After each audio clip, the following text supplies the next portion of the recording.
שלום ותודה שבאתם, כי היום אני מראה את הסרטון שהיה בשעה ומחוץ לארץ לגו נינג'אגו.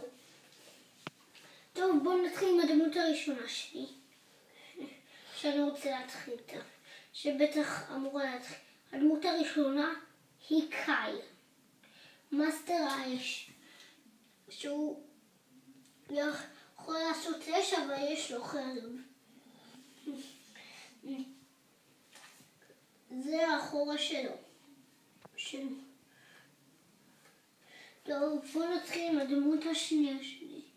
הדמות השנייה שלה זה אחד מהשומרים של מאסטר צ'יין, אלמה לכי. לכי! אלמה בואי לידי. אבא! אלמה לא הולכת. יופי. הדמות השנייה שלנו זה העוזר של מאסטר צ'יין. בואי.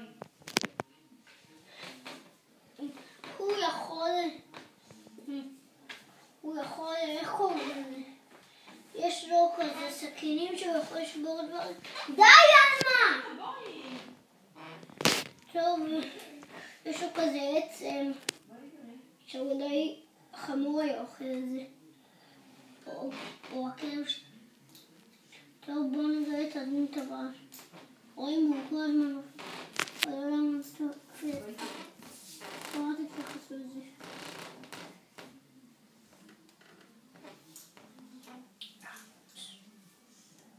טוב, הדבר הבא שלנו זה שכאן לקחת את זה. זה יכול לעשות כזה ככה.